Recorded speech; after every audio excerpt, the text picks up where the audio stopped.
हुकूमत की तरफ से रुपए की गिरती कदर को कंट्रोल करने के लिए किए जाने वाले इकदाम के नतीजे में डॉलर मुसलसल सस्ता हो रहा है।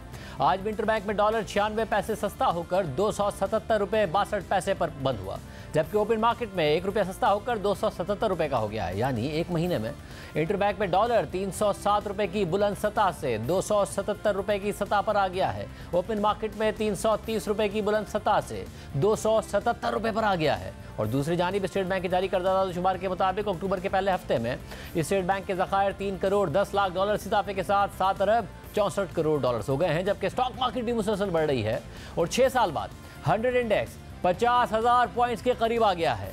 आज इंडेक्स 721 पॉइंट्स इजाफे के बाद 49,493 पॉइंट्स पर बंद हुआ। इससे पहले 6 जून 2017 को स्टॉक मार्केट का 100 इंडेक्स 49,527 पॉइंट्स पर बंद हुआ था। इस हवाले से बात करेंगे माहिर मईशत मोहम्मद सुहेल साहब हमारे साथ मौजूद। मोहम्मद सुहेल साहब, बहुत शुक्रिया हमें ज्वाइन करने के लिए। मोहम्मद सुहेल साहब, एक तरफ कुछ फंडामेंटल्स हैं जिसमें रिकॉर्ड महंगाई, 22% की शरह सूद है, ज़र मुबादला के ज़खायर अब भी तकरीबन सिर्फ 1.5 माह की इंपोर्ट्स के लिए काफ़ी हैं। दूसरी तरफ मुसलसल बढ़ती हुई स्टॉक मार्केट, मुसलसल गिरता हुआ डॉलर है रुपए के मुकाबले में। फंडामेंटल्स हैं जो इस सारी चीज़ को सपोर्ट करते हैं आपके ख्याल में? बिस्मिल्लाहिर्रहमानिर्रहीम। थैंक यू शागिर भाई। देखिए, करेंसी सबसे बड़ा ट्रिगर है। जब करेंसी गिरती है तो परेशानियां होती हैं, जिसमें करंट अकाउंट के मसले होते हैं, फिस्कल के मसले होते हैं। सबसे बढ़कर इंटरेस्ट रेट और इन्फ्लेशन बढ़ता है। तो जिस तरह आपने कहा कि 10% के करीब रुपया स्ट्रांग हो गया है, और जो एक आम इन्वेस्टर था वो तो इन्वेस्टमेंट करता था ओपन मार्केट के रेट पे, तो वहां से तो डॉलर जो है वो 20%, 18-20% गिर गया है। तो उम्मीद ये की जा रही है कि इन्फ्लेशन का नंबर आपको अभी 38% नजर आ रहा है, मगर हो सकता है ये 2-3 माह के बाद ना हो, क्योंकि पेट्रोल, डीजल, चीनी सबकी कीमतें गिरेंगी। वो सब चीज डॉलर से लिंक है। इसी तरह बहुत सारे और भी जो चीजें हैं वो डॉलर से लिंक्ड होती हैं। इंटरेस्ट रेट्स हैं जो अब लग रहा है कि पीक की तरफ हो गए, बल्कि सेकेंडरी मार्केट में तो 3 साल का जो पेपर है वो 21% से 18.5% हो गया है। इसी तरह टी बिल भी जो है वो 23% से 22% हो गया है। तो डॉलर की जो रफ्तार है और कंसिस्टेंसी है पिछले कोई 6 हफ्ते से, उसको देखते हुए तो लग रहा है कि इन्फ्लेशन और इंटरेस्ट रेट और दूसरे इंडिकेटर भी आने वाले महीनों में बेहतर होंगे। और स्टॉक मार्केट चूंकि एक इंडिकेटर होती है, वो आगे की बातों को सोचती है, तो हमने देखा है कि स्टॉक मार्केट जो है पिछले 2-3 हफ्ते में कोई 7-8% बढ़ गई है। और 6 साल के बाद जिस तरह आपने कहा 50,000 हो गई है। और इंटरेस्टिंग ये है कि मार्केट कैप $20 बिलियन का हो गया था 100 से, अब वो 2-3 माह में बढ़ के $26 बिलियन पहुंच गया है। और उसके सब हुआ यह है कि पिछले 3 साल में स्टेबिलिटी बहुत कम टाइम के लिए आई है। विदाउट अगर IMF हो कि जी IMF होगा नहीं होगा, तब तो जाहिर है बहुत ही अनस्टेबल हो जाती है सूरत हाल, रुपया, स्टॉक मार्केट, सब कुछ। मगर जब IMF हो भी जाए तब भी बड़ी शॉर्ट टर्म स्टेबिलिटी मिली।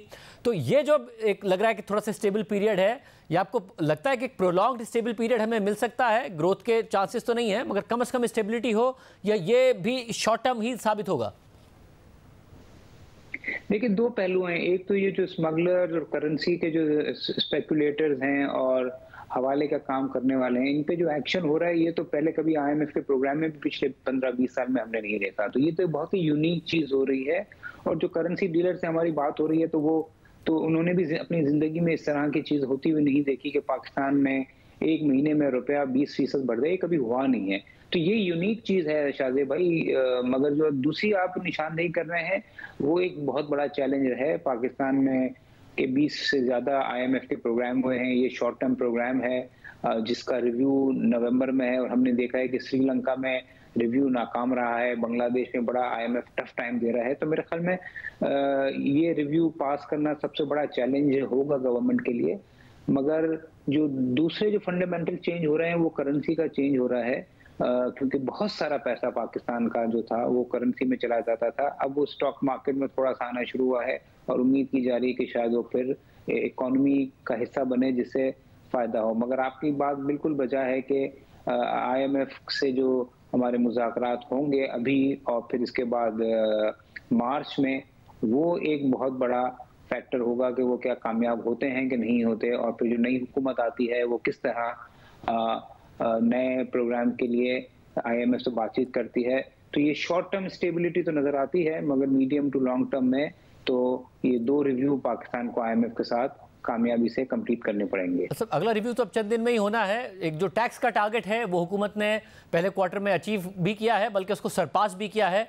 इसके अलावा क्या आपको कुछ खदशात लगते हैं कि टफ टाइम मिल सकता है पाकिस्तान को, क्योंकि फौरन ही अनसर्टेनिटी आ जाती है जैसे ही टफ टाइम की खबर आती है? नहीं, टफ टाइम तो है क्योंकि रेवेन्यू तो पाकिस्तान ने अचीव कर लिया है, मगर प्राइमरी डेफिसिट जो होता है या प्राइमरी सरप्लस जो करना है उसमें जो खर्चे हैं, उसमें खास तौर से सूबाई खर्चे हैं और जो स्टेट ओन एंटरप्राइजेस के लॉसेस हैं वो हमारे हिसाब से तवक्कुआत से ज़्यादा हैं, तो वो एक चैलेंज ज़रूर होगा। दूसरी जानिब जो फॉरेन फंडिंग पाकिस्तान ने अरेंज करनी थी उसमें $5 बिलियन कमर्शियल लोन थे। अब पिछले 3 माह में तो कमर्शियल लोन पाकिस्तान ने अरेंज नहीं किए और जो मुल्क के और जो इंटरनेशनल हालात हैं उसमें भी कमर्शियल लोन अरेंज करना मुश्किल होगा। तो ये भी एक दूसरा रीज़न है कि थोड़े से मुज़ाकरात टफ होंगे। और तीसरा सबसे बड़ा मेरे लिए तो बड़ा शॉकिंग है कि केयरटेकर हुकूमत को आए हुए 6-8 माह हो गए बट गैस की प्राइस नहीं बढ़ी है। मतलब गैस जो है वो अभी भी पाकिस्तान 1/4 रेट में बेचता है और मिनिस्टर्स ने, प्राइम मिनिस्टर साहब ने भी कहा है। तो ये 3-4 इश्यूज हैं शादी भाई, मेरे ख्याल में इसमें मुज़ाकरात होंगे IMF से। IMF टफ टाइम ही देगा बट मैं पर्सनली काफ़ी हद तक कन्विंस हूँ कि हमारे हालात शायद श्रीलंका और बांग्लादेश जैसे बुरे नहीं हैं और चांसेस हैं कि कुछ वेवर के साथ पहला रिव्यू कामयाब हो जाए।